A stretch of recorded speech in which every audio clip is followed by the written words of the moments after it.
오늘은 밀레도에서 바울이 에베소의 장로들을 만난 이야기입니다. 지난주에 이어서 계속해서 전해지는 바울의 어쩌면 고별 설교입니다. 작별 인사죠.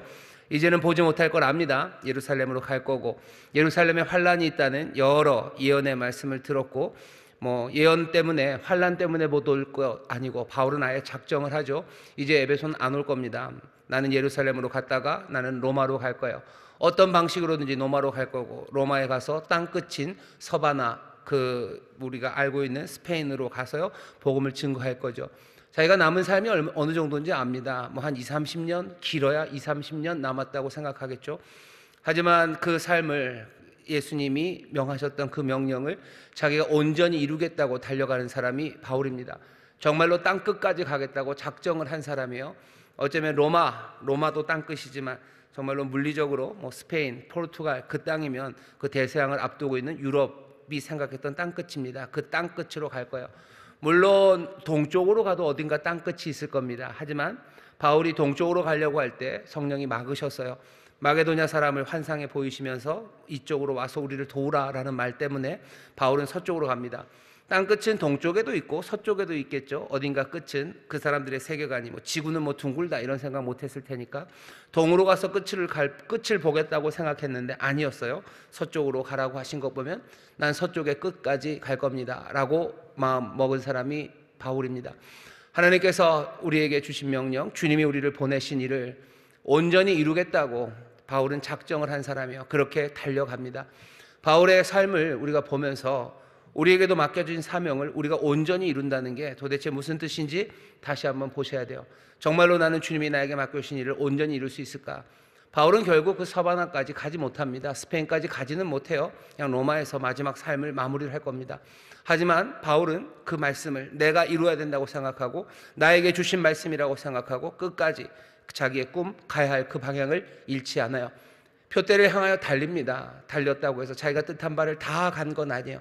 하지만 그래도 바울의 삶이 멈추지 않고 갈 수 있었던 것은 그 끝에 목표를 정하고 계속해서 달릴 수 있었기 때문입니다.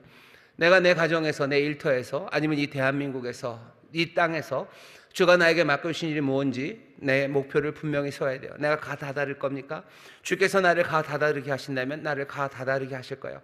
하지만 난 거기까지 지금 어디에 이르렀든지 그 표대를 향하여 나는 달려갑니다. 내 힘으로는 아니에요. 성령의 능력으로, 성령의 도우심으로 그 길을 걸어갈 겁니다. 환난과 역경이 있겠지만 나는 방향을 전환했으니 그 길로 갈 겁니다.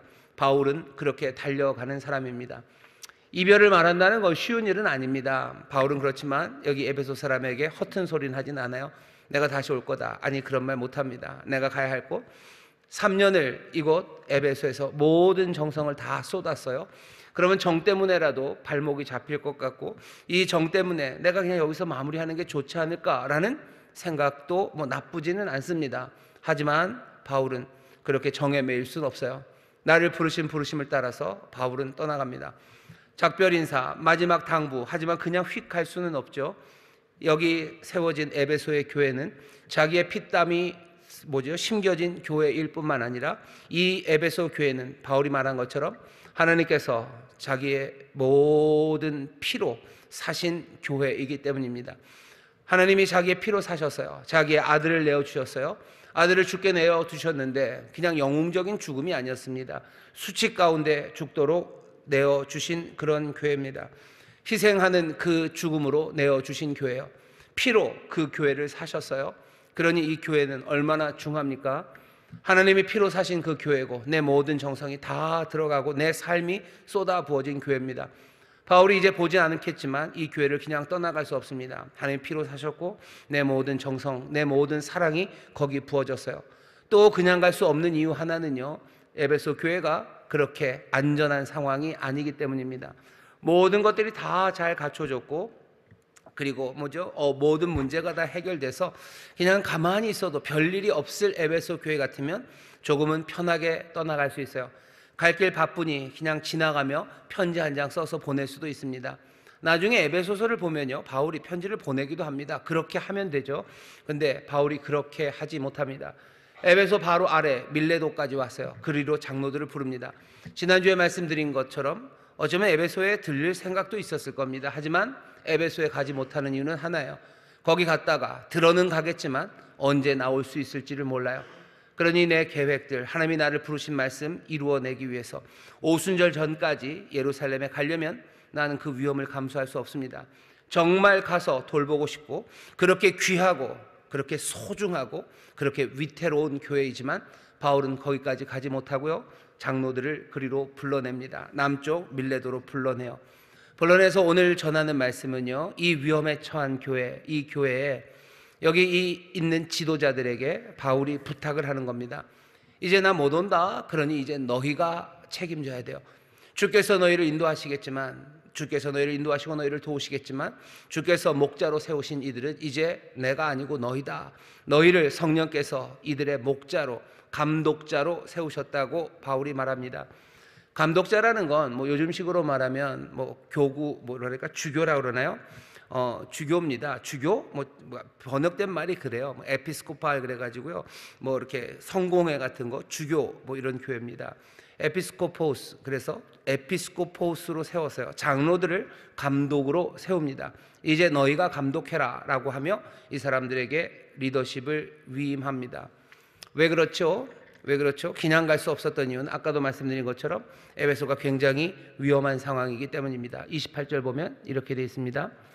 너희는 자기를 위하여 또는 양떼를 위하여 삼가라. 성령이 저들 가운데 너희로 감독자를 삼고 하나님이 자기 피로 사신 교회를 치게 하셨느니라.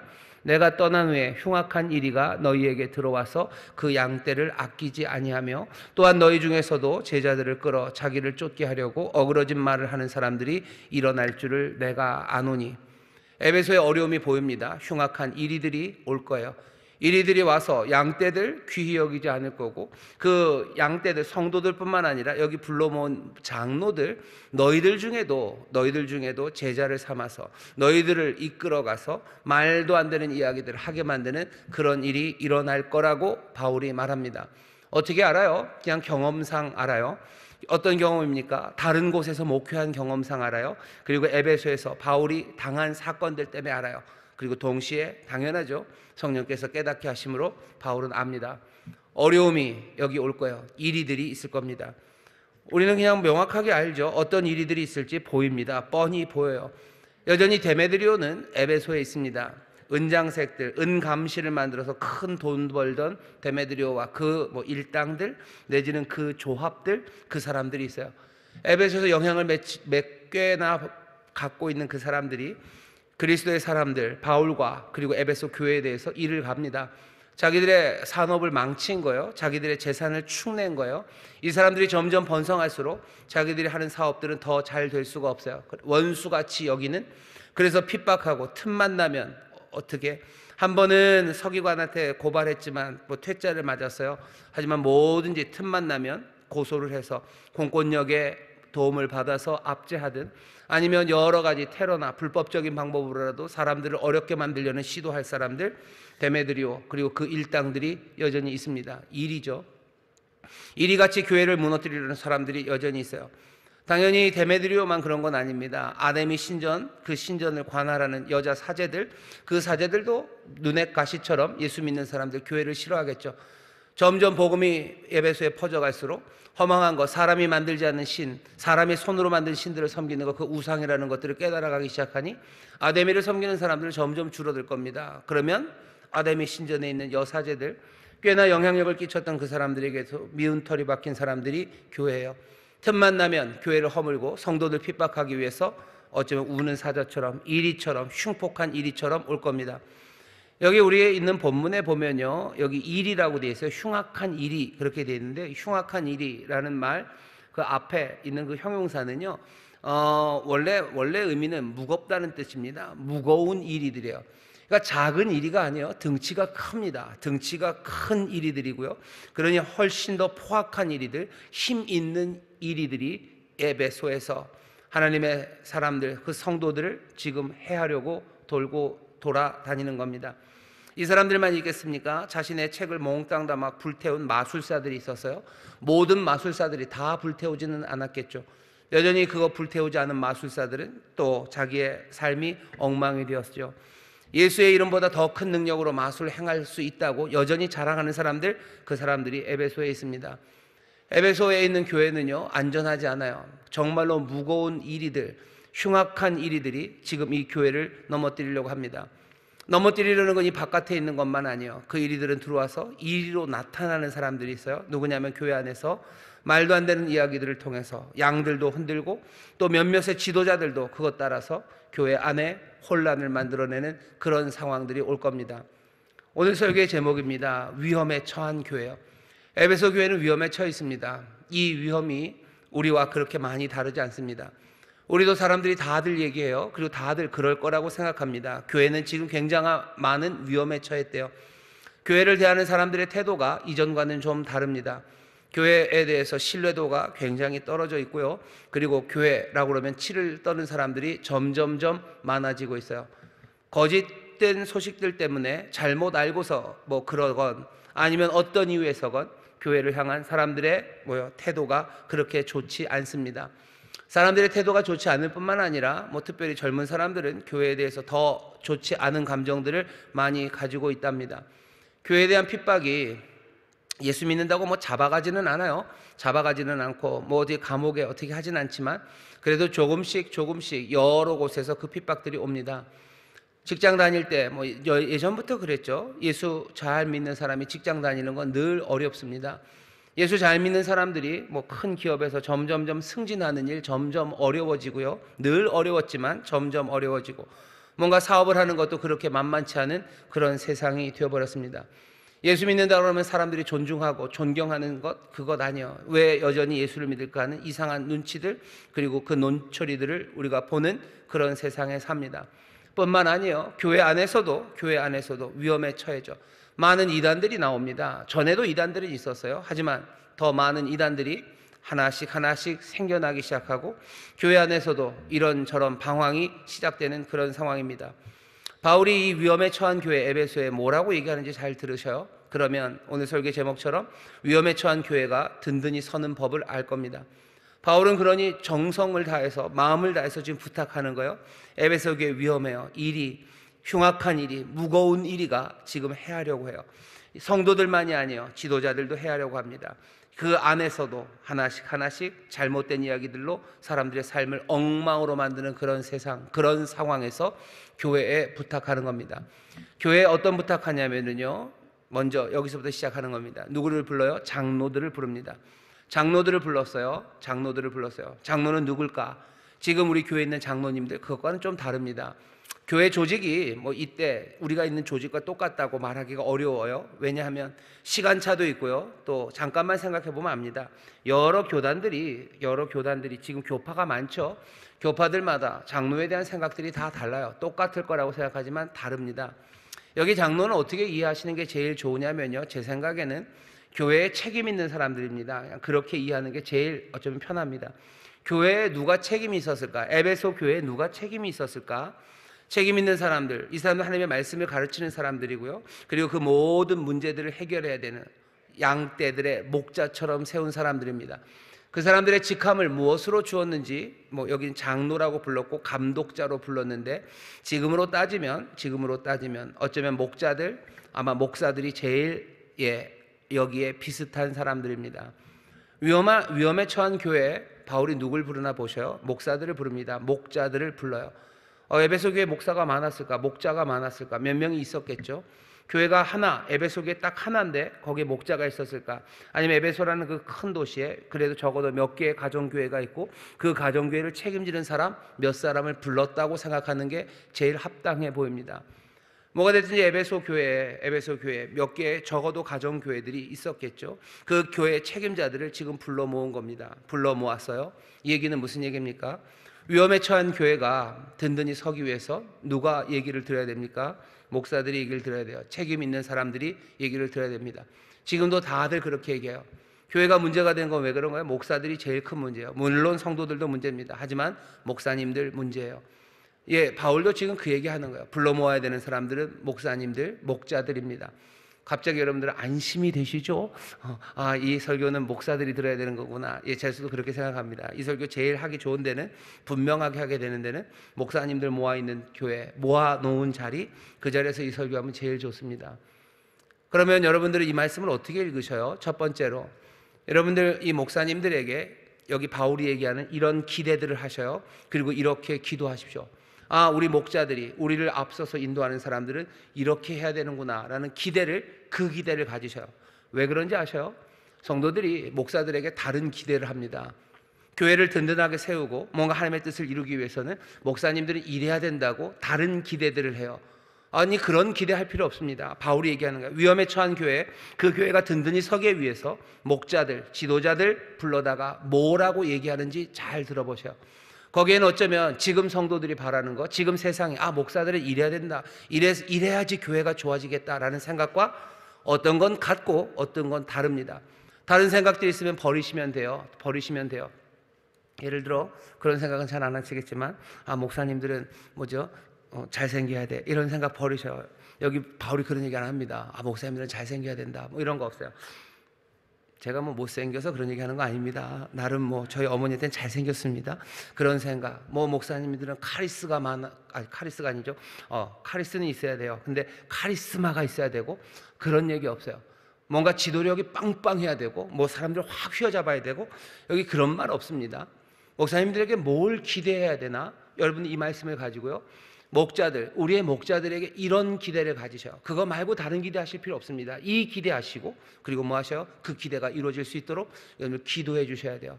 오늘 성도님들은 그렇게 들으시면 됩니다. 또 하나, 성도님들 어떻게 들으시면 돼요? 그렇게 기대하고 그렇게 기도하시고요. 두 번째, 여러분들도 하나님이 목자로 부르셨음을 기억하셔야 됩니다. 예수님께서 제자들을 불러 모시고 마지막에 베드로에게 그러죠. 내 양을 먹이래요. 그게 꼭 사도들에게만 하신 말씀인가? 우리는 그렇게 듣지 않습니다. 가서 제자 삼는 교회라는 이 표를 우리가 붙잡았을 때, 예수님이 마지막 그 갈릴리 산에서 제자들을 모아놓고 가서 제자 삼아라 했으니, 제자 삼는 일은 거기 모여있는 그 사람들에게만 했다라고 생각하지 않아요. 그러니 여기 교회의 지도자들, 목자라고 부른 사람들, 이 사람들에게 이렇게 해야지 위험에 처한 교회가 든든히 선다고 했을 때, 이것이 교회의 직분이 뭔가 지도자, 그 사람 몇몇이라고 생각하지 마셔요. 여러분들도 꽤나 많이는 목자로 부르셨어요. 구역장으로 부르셨죠. 구역장으로 부르셨어요. 여러분들에게 맡기신 양떼가 있습니다. 여러분들에게 양떼가 맡겨진 방식은 결국은 주님이 맡기시는 거예요. 주님이 맡기시죠. 주님이 아니고 우리 목사님이 나를 구역장으로 시켜주셨는데요, 이게 줄줄이 가는 겁니다. 목사를 세워요.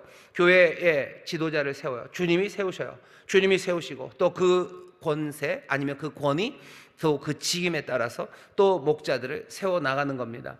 교회 안에서 여러분들이 돌봐야 되는 양떼들이 있어요.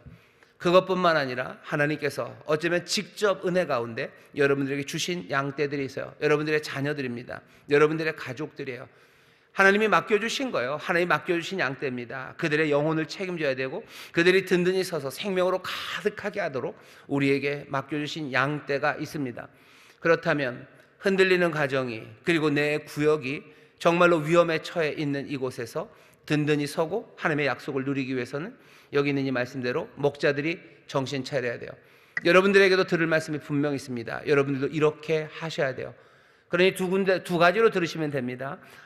우리 목자들에게 이런 기대를 해야 되겠구나, 이것 기대해야 되겠구나, 이것 기대하며 기도해야 되겠구나. 그거 하나, 나도 목자로서, 내 양떼를 돌보는 사람들로서 나도 정신 바짝 차리고 바울의 이 말을 들어야 이 위험에 처한 교회가, 위험에 처한 가정이, 위험에 처한 구역이 든든히 서가겠구나. 여러분들 오늘 그거 배우시고 또 여러분들을 위해서 기도하시면 됩니다. 여기 교역자들도 계셔요. 교역자들은 더더군다나 분명하게 들려지는 말씀입니다. 험한 세상이죠. 이리가 많습니다. 어떻게 해야 됩니까? 28절 처음 시작입니다. 너희는 자기를 위하여 또는 온 양떼를 위하여 삼가라 라고 되어 있어요. 삼가래요. 뭘 삼가는 게 뭐예요? 정신 바짝 차리라는 겁니다. 정신 차리셔야 돼요. 우리에게 놓여있는 임무가 엄숙하다는 거, 그거 정신 바짝 차리고 붙잡으셔야 됩니다. 에베소 교회에 나중에 바울이 편지를 보냅니다. 에베소 편지 제일 마지막 6장 10절에서부터 보면 전신갑주를 입으라는 이야기가 나요. 전신갑주를 입어라.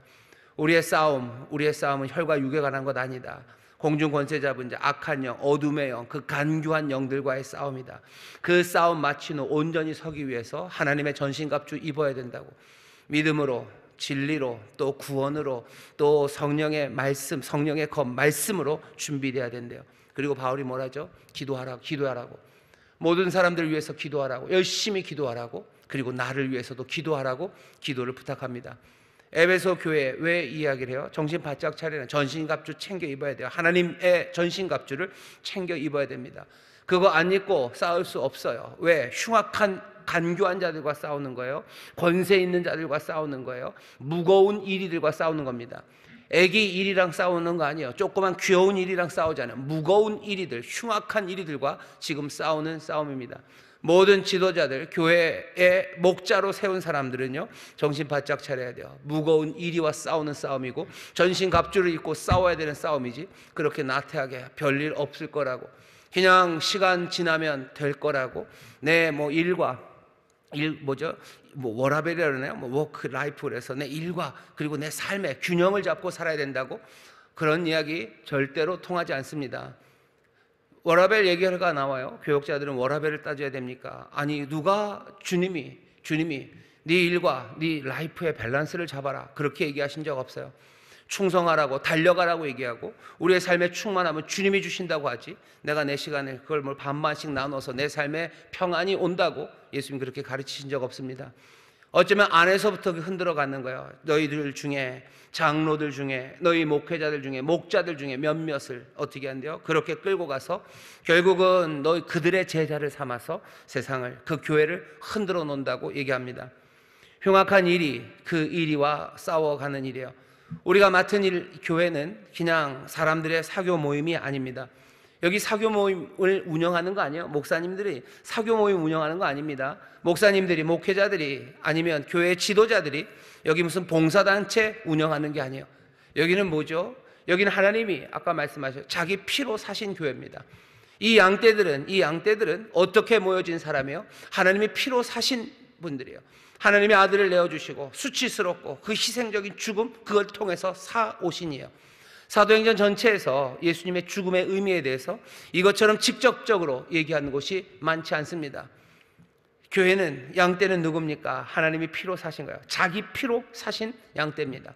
자기 피로 사신 양떼, 그 양떼들을 우리에게 맡겨주신 거예요. 안일하게 대할 수 있습니까? 아니요. 삼가야 돼요. Pay attention. 정신 바짝 차려야 돼요. 주의해야 돼요. 여기에 집중해야 됩니다. 그게 우리에게 주어진 말씀이에요.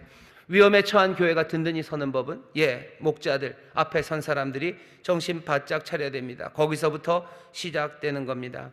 깨어 있어야 돼요. 그러니 얘기하시는 거죠. 31절에 보면, 그러므로 너희가 일깨어라. 일깨어라는 얘기가 깨어 있어라는 얘기입니다. 너희가 깨어 있어라. 내가 3년이나 밤낮 쉬지 않고 눈물로 각 사람을 훈계하던 것을 기억하라. 기억하라는 말이 명령 같지만 사실은 31절에 주동사라고 그래야 되나요? 정말로 주된 말은 일깨어입니다. 깨어 있어라라는 얘기예요. 목자들 깨어 있어야 됩니다. 든든히 서기 위해서는 그 일 해야 됩니다. 예수님이 겟세마네 동산 그 기도하실 때 제자들에게 한 이야기, 잠들지 않기를, 너희들 깨어 있기를 예수님 원하셔. 지금도 마찬가지입니다. 깨어 있어야 됩니다. 목자들은 깨어 있어야 돼요. 안 그러면 그 뚱뚱한 이리들, 그 무거운 이리들이 어떤 일을 할지 모르는 그 위험에 처해 있고, 우리가 맡은 양떼들은 너무 귀합니다. 우리가 맡은 양떼들이 별것 아니면 이리가 잡아가건 말건 뭔 상관이 있겠습니까? 그럴 수도 있죠. 아니요, 그럴 수 없는 것, 하나님이 자기 피로 사신 양떼들이요. 내 삶에 잠들지 않기를, 내가 잠들지 않아야 내가 주의 일을 감당합니다. 바울이 얘기하는 첫 번째요, 깨어 있어라고 얘기해요. 깨어 있으면서 뭐 합니까? 바울이 얘기하죠. 뭐라고 얘기하죠? 31절입니다. 그러므로 너희가 일깨어 내가 3년이나 밤낮 쉬지 않고 눈물로 각 사람을 훈계하던 것을 기억하랍니다. 깨어 있는데 뭘 기억해요? 3년을 기억하랍니다. 바울이 얘기하는 거예요. 3년을 기억해라. 3년 동안 뭐 했는데요? 바울이 한 일은 밤낮 쉬지 않고 눈물로 각 사람을 훈계하던 것, 그것 기억하랍니다. 바울이 했던 일은요, 수고입니다. 3년이나 밤낮 쉬지 않았어요. 밤낮을 쉬지 않습니다. 목자들 쉬지 말아야 됩니다. 쉬지 말아야 되나요? 쉬지 말아야 됩니다. 예수님 쉬지 않으셨어요. 예수님 머리둘 곳 없으셨고, 예수님 뭐 밤에 언제 주무셨을까 싶어요. 새벽부터 밤 늦게까지, 또 밤 늦게까지 사람들 다 고치고 또 기도하러 가시고 또 그 일을 하러 살아가십니다. 위험에 처한 교회가 든든히 서는 법, 목자들이 쉬지 않고 일해야 돼요. 쉬지 않고 일해야 됩니다. 이런 삶은 요즘에 알맞지 않습니다. 그건 뭐예요? 그건 흉악한 일들이 우리를 속이는 일입니다. 내 가정을 지키기 위해서, 가족들을 지키기 위해서 어쩌면 그 가족의 머리가 되는 사람들은 쉬지 않고 일해야 돼요. 쉰다고요? 어떻게 쉽니까? 그러면은 그냥 이왕 일하는 기계로 살아야 됩니까? 아니, 그거는 아니에요. 하지만 마음 자세가 다른 거죠. 내가 어쩔 수 없이 쉴 때는 쉽니다. 내가 쉬어야 되겠죠. 하지만 여기 위에 위험에 처한 교회에게 목자를 맡겨주셨을 때 내가 안일하게 쉴 수 있다고? 누가 그럽니까? 아니, 쉬지 않으면 어떻게 삶의 평안을 얻습니까? 하나님이 주시는 안식과 하나님이 주시는 평안이 내가 누워있는 시간이 길고 내 마음대로, 그렇죠? 소위 말하는 사명, 직업, 직임, 내가 해야 될 일을 떠나는 시간이 길어야 내게 평안이 있다는 얘기는, 그건 주님이 하시는 말씀은 아니에요. 세상은 그렇게 해야지 내가 안식을 얻을 수 있다고 그러죠. 아니요, 주님은 그렇게 얘기하지 않으십니다. 내게 오라고 말씀하실 분이에요. 내게 와라, 내가 너희를 쉬게 하리라 얘기하시죠. 주님 안에서 우리가 평안을 누리는 거예요. 참된 안식과 기쁨, 그건 주님 안에서 누리는 거지. 내가 어느 만큼을 뭘 빼놔야 내게 쉼이 오고, 아니요, 그렇게 되는 거 아닙니다. 누구에게 하는 이야기요? 목자들에게 하는 이야기입니다. 책임 맡은 목자들, 바울이 기억하래요. 너희들 일깨어라. 그리고 내가 있었던 그 3년을 기억하래요. 3년 동안에 뭐 기억하라고요? 밤낮 쉬지 않고 일했던 거, 내가 수고했던 거, 그거 기억합니다. 목자들 수고해야 돼요. 여러분들 수고하는 목회자들을 기대하셔. 우리 목자들은 쉬지 않아요. 쉬지 않고 뭐 합니까? 쉬지 않고 하는 일들은 수고하는 일이에요. 바울이 어떻게 살았을지 생각해 보시면 됩니다. 아침 일찍 일어났을 거고 밤 늦게 잤을 거예요. 뭔가 어려움이 있는 시간, 늦게 잤을 뿐 늦게 자고 아침에 일찍 일어나고 시간 정해서 기도하고, 또 게다가 바울은 손으로 노동하고, 또 시간 날 때마다 시간을 정해서 가르치고, 어려운 사람들이 있으면 찾아가고 위에서 기도하고, 또 눈물로 울면서 훈계하고, 그 일을 멈추지 않습니다. 그렇게 살다가 어떻게 될까? 뭐든 진 빠지는 일이죠. 예수님이 우리에게 바라시는 바가 뭐였는지 보셔요. 예수님 우리에게 모든 것 다 내어주셨어요. 물과 피를 쏟으시고 마지막 한 호흡까지도 아버지 손에 다 맡기며 그렇게 가셨습니다. 목자에게 뭘 바라는지에 대해서 다시 한번, 위험에 처한 교회가 든든히 서기 위해서는 목자들은 수고하는 그것 기억해야 됩니다. 요렇게 해라라고는 안 해요. 바울이 그냥 이렇게 얘기하죠. 일깨어라, 깨어있어라, 그리고 그 3년을 기억하라. 그 3년을 기억하라. 어쩌면 일부러 3년이라고 그런 것 같아요. 왜? 예수님 모두 3년 이런 거, 이건 조금 제가 어거진지 모르겠는데, 바울이 에베소에서 있었던 시간이 아마 3년이 좀 안 될 수도 있습니다. 근데 바울이 그냥 3년 얘기를 해요. 3년. 내 3년을 기억해라. 내 3년을 기억해라.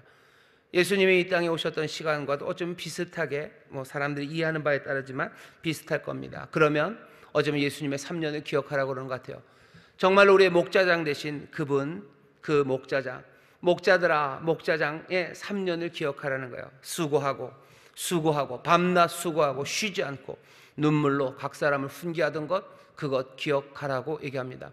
목자들은 3년을 기억하십시오. 바울의 3년을 에베소 장로들이 기억해야 되는 것처럼 우리도 바울의 3년을 기억하고 주님의 3년을 기억합니다. 그 3년은 수고하고 애쓰고 약한 자들을 도왔던 그런 시간이에요.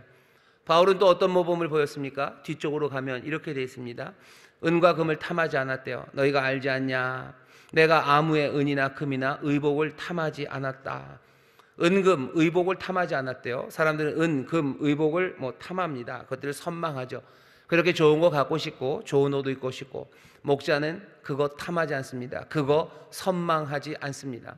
대한민국 교회가 위험에 처했으면 든든히 설리면 어떻게 해야 돼요? 목사님들, 은금, 좋은 의복을 탐하면 안 돼요. 그거 선망할 필요 없습니다.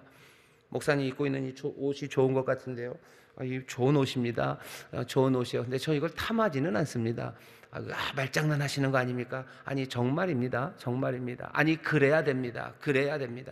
혹시라도 저한테 그런 게 있다면 여기 있는 이 말씀 따라서 은금 탐하지 않고 좋은 의복 탐하지 않아야 돼요. 그래야 교회가 섭니다. 구역에서도 마찬가지예요.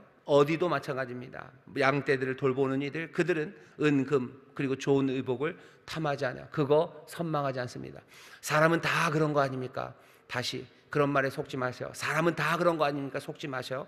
그 사람은, 그거 탐하는 사람은 제대로 된 사람은 아닙니다. 제대로 된 사람, 참 사람이 누군지는 예수 그리스도가 보여주셨어요. 사람이 그렇다고 누가 말합니까? 참 사람이신 예수 그리스도가 어떻게 사셨나 보세요.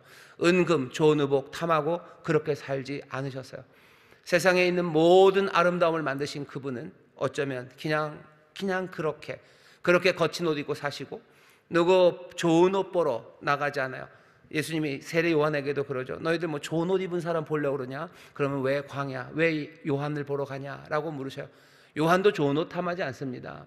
세상은 좋은 옷과 은과 금을 탐하는 사람들 많아요. 하지만 적어도 위험에 처한 교회가 든든히 서기 위해서 목자들은 바울이 말하는 것처럼 은금 그것을 탐하는 일, 그 일 없애야 됩니다. 대신에 어떻게 해요? 바울은 노동합니다. 일합니다. 열심으로 일합니다. 34절에 보면 너희 아는 바에 이 손으로 나와 내 동행들의 쓰는 것을 당하여. 내 필요들, 우리의 동행들의 필요들 우리가 일하면서 벌었대요.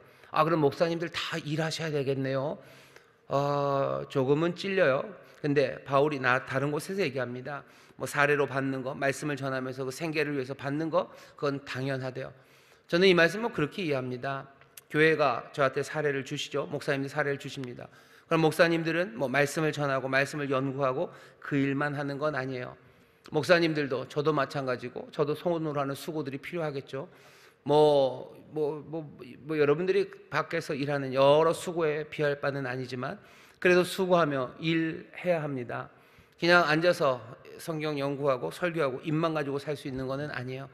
뭐라도 거들어야 되죠. 청소라도 하고 교회 기둥에 있는 테이프라도 떼고 일이라도 거들어야 돼요. 손으로 뭔가 일하는 겁니다. 그래야 된다고 얘기하시는 거예요.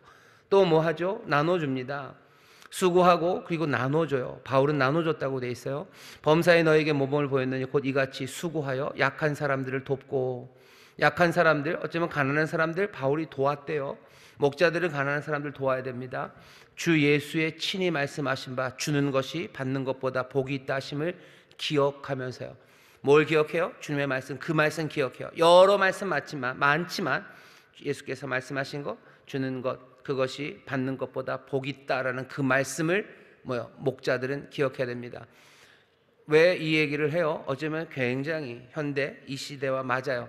목사님들은 주는 게 아니라 받는 것이 더 좋을 수 있어요. 아니, 목회자들, 위에 있는 사람들은 알아야 돼요. 주는 것이 받는 것보다 더 복이 있다는 걸 알아야 돼요.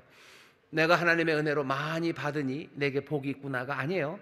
받는 것보다 주는 것이 더 복이 있습니다. 내가 많이 주니 하나님께서 내 수고에 내게 복을 주시는구나라고 생각해야 되지, 내가 많이 받는 것으로 즐거워할 일이 아닙니다. 목회자들은 뭘로? 내가 많이 주는 것으로 즐거워야 돼요. 주는 것이 받는 것보다 더 복이 있다라는 이 말씀을 기억해라. 누가?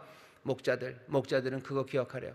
지금 바울이 여기서 전하는 말이 얼마나 구체적인지 생각해 보시고 이 말씀이 어쩌면 지금도 얼마나 생생하게 우리에게 살아있는지 보십시오. 목사님들이 이러면 교회는 든든해질 겁니다. 교회의 목자들이, 그러니 당연히 담임 목사님들, 교역자들, 아니면 위에서 뭔가를 인도하는 그 사람들이 정말로 일깨어 정신 바짝 차리고 여기 크고 무거운 일이들이 오고 있는 세상이에요. 정신 바짝 차려서 해야 될 일들 감당해 가야 됩니다. 정신 바짝 차려서 은금 따라가는 거, 그거 선망하는 거 버리고 또 열심히 수고하고 애쓰면서 내가 받는 것보다 주는 거 더 좋아하기 시작하면 교회의 여러 가지 문제들, 그 문제들 살아가기 시작할 겁니다. 기억해야 되는 건 그 3년이에요. 기억해야 되는 건 주님의 그 말씀, 주는 것이 받는 것보다 복 있다는 그 말씀입니다. 그러니 여러분들 기도해 주세요. 목회자들 위해서 기도해 주세요. 목회자들이, 여기 교회 목자들이 주는 것보다 받는 것이 더 복 있다는 주의 말씀 기억하게 해주시고, 바울의 3년, 예수님의 3년, 그 수고하고 눈물로 훈계하던 그 3년을 기억하게 하여 주옵소서. 기도해 주세요. 그렇게 될 목회자들을 기대하셔요. 그 3년을 살아갈 목회자들을 기대하시고 주의 그 말씀, 그 말씀, 주는 것이 받는 것보다 더 복이 있다는 그 말씀을 기억하는 목회자들, 그 목회자들을 기대하셔. 그리고 기도해 주십시오. 여러분들도 마찬가지입니다. 어떻게 하셔야 돼요? 여러분도 목자들이시죠. 기억해야 되는 건 3년입니다. 그 3년을 기억하셔요. 밤낮 수고했던 3년, 바울이 수고했던 3년, 눈물로 훈계했던 그 3년, 그 3년 기억하시고, 주는 것이 받는 것보다 더 복이 있다는 그 주의 말씀, 그 말씀 기억하시며 뭐 하셔야 돼요? 여러분들의 목자의 일을 감당하기 시작하십시오.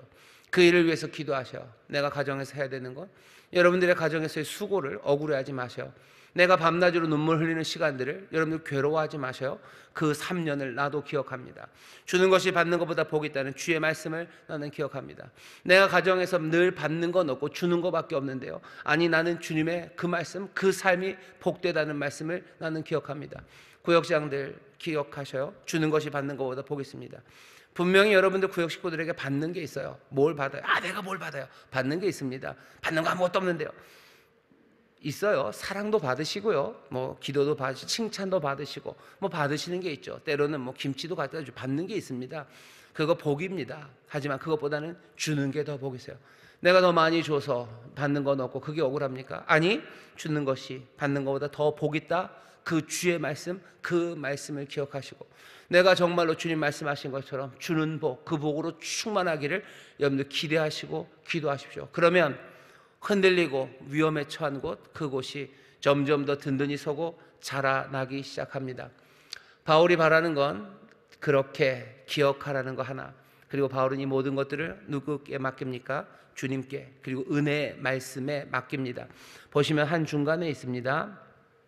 한 중간에 있는 말씀이에요. 여러분들 잘 보십시오. 제가 읽겠습니다.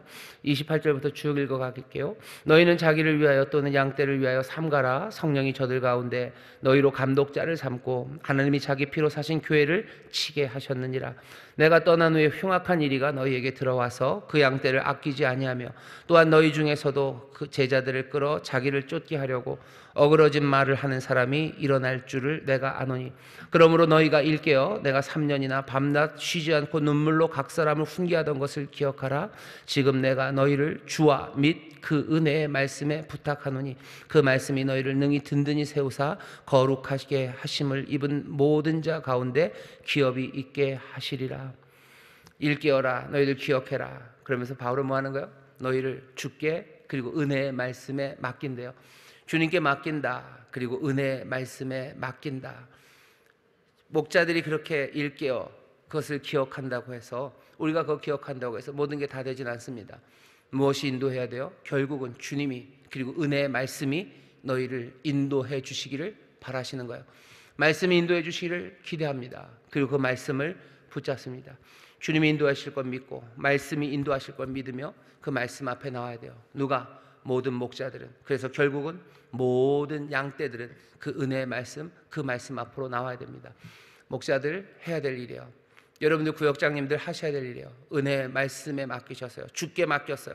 그러니 주를 따르고 주를 신뢰하고 그 말씀을 신뢰하며 걸어가기 시작해야 됩니다. 그러면 위험에 처한 교회, 뚱뚱한 이리들, 무거운 이리들이 삼키려고 하는 그 교회는 오히려 든든히 서가고 또 그 안에서 하나님의 선하신 뜻이 이루어져 갑니다.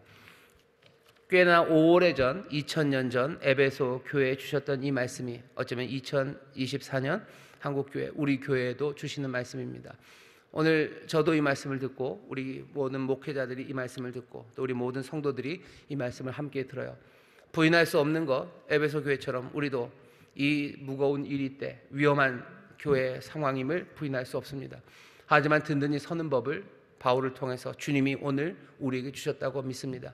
우리가 이 말씀을 받고 또 이 말씀대로 기도하며 함께 걸어가기 시작한다면 정말로 이 험하고 위험에 처한 이 상황에서도 든든히 서게 될 것을 믿습니다. 정신 바짝 차리시고 일깨어 기억하실 때 그 3년을, 그리고 그 주의 말씀을 기억하시고 은혜, 그리고 주님께 주의 말씀에 우리를 맡겼음을 기억하면서 그 말씀 따라, 주님 인도하심 따라 한 걸음 한 걸음 멋지게 서로를 격려하며 걸어가는 우리 모든 교회의 지도자들, 또 우리 모든 성도들 되시기를 주의 이름으로 축원합니다. 주의 이름으로 축원합니다. 기도하겠습니다. 하나님, 오늘 이 말씀 주시니 감사합니다. 위험에 처한 교회, 아버지 무거운 이리들이 그렇게 우리를 삼키려 하고 우리를 흔들어 놓으려 하나 주여 이 귀한 양 때 하나님이 자기의 피로 사신 이 교회가 아버지의 든든히 서 가게 하려고 바울이 장로들을 부른 것처럼 감독자로 세운 자들을 부른 것처럼 아버지 교회 모든 목자들이 아버지 하나님 이 말씀 들어 정말로 이 위험한 상황에 전심을 다하여 잠자지 않고 깨어 일어나 정말로 주가 맡기신 은혜의 말씀과 주님 의지하며 한 걸음 한 걸음 성실하게 맡은 일들 감당케 하여 주옵소서. 성령께서 우리를 감독자로 세우셨으니 성령님 이 일에 우리를 도우셔서 우리를 깨어나게 하시고 기억하게 하시고 이 주님과 이 말씀을 붙잡고 의지하는 하나님의 일꾼들 되게 하여 주시옵소서.